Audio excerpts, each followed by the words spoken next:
My girlfriend said, I'm allergic to cheap dates. Step up or step aside. I replied, stepping aside. Then I took myself on every expensive date she ever mentioned. Her seeing my Instagram stories from Michelin star restaurants. Original post. I, 32 male, am, or rather was a planner. I work in data analytics. Spreadsheets are my love language. For the past 3 years, I've been dating Alara, 29. Alara is not a planner. She's an in-the-moment person, which I thought was a good balance. I'm the roots, she's the leaves. Cute, right? My big plan for the last 18 months was saving. I landed a massive project at work, and the resulting bonus, combined with some stock options vesting, was significant. We're talking just shy of $50,000 post-tax. I didn't tell her the exact amount, just that the project paid off, and I wanted to put toward a down payment on a condo for us. The us part was important. I was thinking 10-year plan. She was thinking 10-minute plan. Last Tuesday, I decided to celebrate. I just moved the bonus money from my checking to a high-yield savings account, and I felt accomplished. Me text, hey, good news landed. Let's celebrate tonight. Reservation at Johnny's at 8. Johnny's is our spot. Great carbonara, cozy, maybe $150 for a full meal with wine. We've had birthdays there. Anniversaries. It's our place. Her reply came back almost instantly. Alara, text Johnny's? Again? Leo, seriously? Me text what? You love Johnny's. What's wrong? Alara, text it's cheap. I heard you got your project money. When are you going to stop saving life and start living it? I sent you my Pinterest board. It's not that hard. Ah, the Pinterest board. I thought it was a someday fantasy. It was a list of every Michelin-starred restaurant in a 100-mile radius, rooftop bars where cocktails have ingredients I can't pronounce, and experiences that cost 4 figures. I called her. Alara, what's this about? I'm saving that money for a house. For us.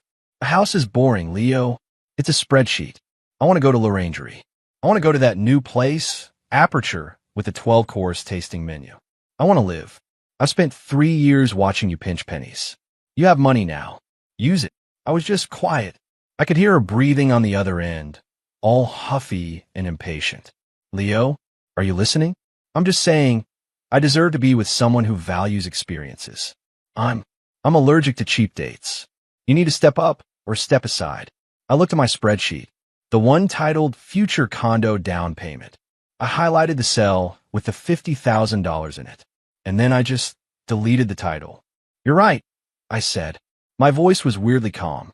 Her tone brightened immediately. Finally, okay, so L'Orangerie? Can you get a table for 9? No, I said. I mean, you're right. I should step aside. The silence on her end was incredible. What? What did you just say? You're breaking up with me? Because I want to go to a nice restaurant? That's insane, Leo. No, Alara. You gave me an ultimatum. You told me to be your personal bank account or get lost. I'm getting lost. I'm stepping aside. Have a good night. Leo, you can't be serious. You're throwing away 3 years over dinner. You're the one who just put a price tag on our relationship, Alara. Not me. Turns out, it's a 12-course tasting menu. I can't afford it. Goodbye. I hung up. My phone immediately lit up. Alara, you're a coward. Alara, fine. I was too good for you anyway. Alara, you'll regret this when you're 40 and alone with your spreadsheets. I stared at the phone. The hurt was there, a dull ache behind my ribs. 3 years. But the main feeling? Relief. Like I'd just been carrying a very expensive, very demanding backpack and finally set it down. So I opened my laptop. I pulled up her Pinterest board, and I went to the reservation page for L'Orangerie. Reservation for Leo, my last name. Party size, 1. Date, tonight, 9 p.m. I put on my best shirt. I got in my sensible paid-off car. I sat at that table alone. It was weird for about 10 minutes. Then the amuse-bouche came. It was art. I took a picture, just a simple, top-down shot of the tiny, perfect bite of food. I posted it to my Instagram story. I added the location tag, L'Orangerie. No caption. My phone started buzzing before the first course arrived. Friends. Dude. Baller. And then Alara. Alara, very funny. You made your point. Are you coming to get me or not? I'm already dressed. I looked at the text. I looked at the sommelier pouring me a glass of Sancerre. Me? This isn't a joke, Alara. I'm enjoying my dinner. I truly hope you have a good night. Alara. You're eating there? Without me.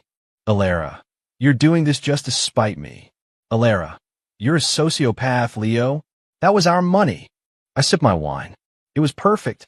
I replied with one last text. It was my bonus. And now it's my dinner. Per your request, I'm stepping aside. Please lose my number. Then I blocked her. The second course was a scallop ceviche that just about made me believe in a higher power. I ordered the full wine pairing. Update 1 week later. So, after L'Orangerie, I decided to keep going. I'd saved all this cash for a future that apparently included a mandatory lavish lifestyle line item. Why not sample that lifestyle for myself and see what I was supposedly missing? My week. Wednesday, went to that rooftop bar Aperture, the one she was obsessed with. The $40 cocktail? It was called the Gilded Cloud and involved smoke in a little glass box. It tasted fine, kind of like expensive gin. I posted a story of me cheers NG the skyline. Party of one. Friday, I bought a new suit. Not off the rack. I went to a proper bespoke tailor. Getting measured for something that's just for you is a different kind of feeling. I posted a pic of the fabric swatches. Decisions. Saturday, I went to Le Couteau d'Argent. The big one. The 3-star legend. This one I was excited about. I've been blocked on Alara's phone for a week, but I guess I forgot about social media. I was enjoying my Sancerre so much at L'Orangerie, I only blocked her number. My IG was still public. Rookie mistake. The other mistake? I'd posted a story on Friday of the Le Couteau d'Argent cookbook with a caption, "Doing my homework for the big day." I'm an analyst. I like to be prepared. Alara is also an analyst, just of a different kind. She analyzed my post and knew exactly where I'd be and when. I show up at Le Couteau d'Argent. I'm in my old best suit. The new one isn't ready. I'm nervous. This place is the real deal. I walk up to the maitre d'. Reservation for Leo, my last name. Party of one. The maitre d', a guy who looks like he was born wearing a tuxedo, gives me a strained smile. Ah, yes, mister, my last name. Your guest is already seated. My guest. I'm sorry, you must be mistaken. The reservation is for one. She was very insistent, sir. She said she was your partner and was surprising you. My blood went cold. Oh no. I walk into the dining room. It's all muted golds and dark woods. And there, at the best table in the house, is Alara. She's wearing a backless red dress I've never seen. Full hair and makeup. She looks like a movie star. She sees me, and her face breaks into this triumphant, dazzling smile. "Surprise, baby," she says, loud enough for the tables around us to hear. "I forgive you. We can talk about it over champagne." I already ordered a bottle of the Veuve. I just stood there. The sheer, unmitigated gall. She didn't look sorry. She looked like she'd just won. The maitre d' is hovering. The entire room is pretending not to watch. I took a deep breath. "Alara, what are you doing here?" "What do you mean?" She laughs, that high-pitched tinkling laugh she uses. "I'm saving you from yourself. You can't just break up with me and then go on all our dates. It's tacky. Now sit down. You're making a scene." This was the moment. The pivot point. I turned to the maitre d'. My voice was low and very, very calm. "Excuse me. There has been a profound misunderstanding. This person is not my guest. She's my ex-girlfriend. She's crashing my reservation." Alara's smile froze. "Leo, stop it. You're embarrassing me." "No, Alara. You're embarrassing yourself. The reservation for Leo, my last name, is for one. I am here. You were not invited." The maitre d' looked relieved I'd said it first. "Ma'am, I'm afraid if you are not part of the reservation, I must ask you to leave." "This is insane," she hissed, her voice dropping. "He booked this for me. He's just being a child. Tell him, Leo. Tell him you're just being dramatic." "I'm not. I'm here to have dinner. Alone. Please leave, Alara. You're making this worse." "Worse? Worse." She stood up. "You're a monster, Leo. A cold, selfish, spreadsheet-loving monster. You're probably just going to document the meal, aren't you? You're not even going to enjoy it." Two very large gentlemen in suits, who I assume are security, materialized. They didn't touch her. They just stood near her. "Ma'am, this way, please." She grabbed her tiny, useless purse. She looked at me, and the mask of the beautiful, forgiving girlfriend melted. Underneath was just pure, distilled rage. "This isn't over," she spat. "You're a pathetic, petty little man, and you'll always be alone." She stormed out. The entire dining room was silent for about 3 seconds, and then the gentle buzz of conversation resumed.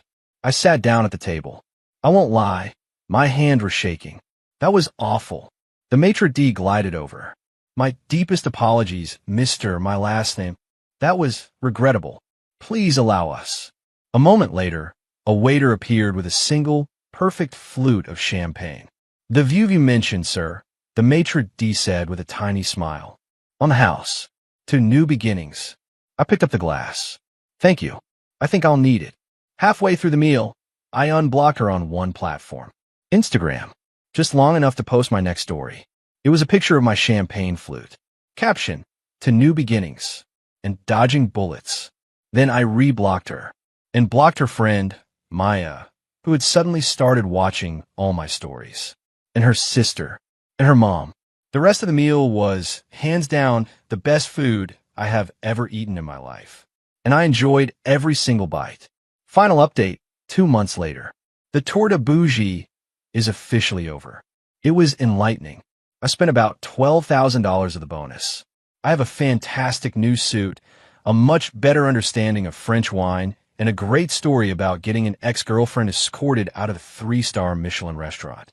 10 out of 10. Would recommend. The food, not the drama. After the Lou Couteau d'Argent incident, I went dark on social media. I enjoyed the rest of my dates in private. I started putting the rest of the bonus money into my investment portfolio. The future condo fund was now the Leo's Awesome Future, no co-signers required fund. I assumed the drama was over. I was wrong. About a month ago, a certified letter shows up.